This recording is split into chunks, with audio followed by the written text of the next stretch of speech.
राज्यामध्ये लाडकी बहीण जोरात चालली, पण तासगावमध्ये लाडका भाऊ चालला, काय वाटतं आपल्याला? मी माझ्या मतदारसंघातल्या सर्वसामान्य लोकांचा मनापासून आभारी आहे की त्यांनी अडचणीच्या काळात सुद्धा अगदी माझ्या विरोधामध्ये माजी खासदार स्वतःसाहेब असताना आणि माजी मंत्री असताना या मतदारसंघातल्या लोकांनी मला तारण्याचं काम केलं। किंबहुना आम्ही जे काम मागच्या 5 वर्षामध्ये केलेलं आहे त्या कामाला न्याय देण्याची भूमिका या मतदारसंघातल्या लोकांनी घेतली।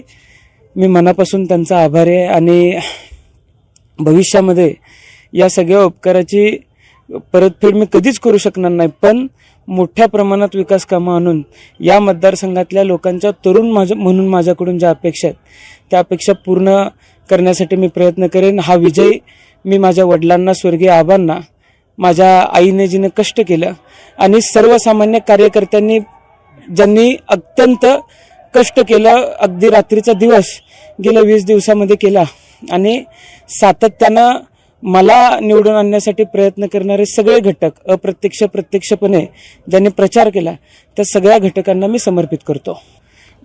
आम्ही ज्या पद्धतीने लोकांशी संपर्क ठेवलेला आहे, माता भगिनींशी संपर्क ठेवलेला आहे, किंबहुना माता भगिनींच्या आरोग्याच्या दृष्टिकोनातून आम्ही मतदारसंघामध्ये काम करतोय आणि तासगाव कवठे मंकाळामध्ये राहणाऱ्या माता भगिनी या स्वतः शेतकरी चांगल्या पद्धतीने आहेत, स्वतः व्यावसायिक आहेत, व्यावसायिकांना आम्ही बचत गटांच्या माध्यमातून बळ दिलं।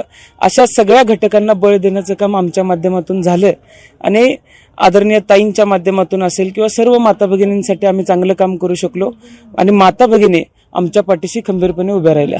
एमआयडीसीचा एक मुद्दा या मतदानामध्ये जास्त राहिला, या पुढच्या काळामध्ये मी या मतदारसंघाचं प्रतिनिधित्व करत असताना या मतदारसंघातल्या लोकांना रोजगार देण्याच्या दृष्टिकोनातून जी आम्ही एमआयडीसी मंजूर केलेली आहे ती एमआयडीसी मध्ये चांगल्या कंपन्या आणणं हेच आमचं उद्दिष्ट असणार आहे। कवठे मंकाळमध्ये तुम्ही बोलला होता की नगरपंचायत निवडणुकीला 25 वर्ष झालं मी ते करून आज सत्यात उतरलोय, त्यावर 25 वर्ष झालं नाही, मी अगदी आज कुणाच्या बाबतीत आकस ठेवणं योग्य नाही आणि हे मी विकास कामांच्या बाबतीत बोललो होतो, मी एमआयडीसीच्या बाबतीत बोललो होतो, मी पाणी योजनेच्या बाबतीत बोललो होतो आणि आज ज्यावेळेस मी 25 वर्षाचा झालोय त्यावेळेस एमआयडीसीचंही काम पूर्ण झालेलं आहे, पाणी योजनेचंही काम पूर्ण झालेलं आहे आणि कवठे मंकाळ शहराच्या पिण्याच्या पाण्याच्या स्कीमचं सुद्धा काम पूर्ण झालेलं आहे।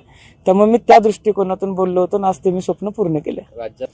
आता एकतरी यामध्ये सगळ्या गोष्टी तपासण्याची आवश्यकता आहे, वरिष्ठांशी चर्चा आम्ही त्यावरती करतोय। अद्याप मी निकाल तासगाव कवठे मंकाळच्या निकालामध्ये आम्ही सगळे व्यस्त असल्यामुळे बघितलेले नाहीयेत। लवकरच वरिष्ठांनी आम्हाला बोलवलेलं आहे, मी वरिष्ठांशी चर्चा करून आपल्याशी बोलेन।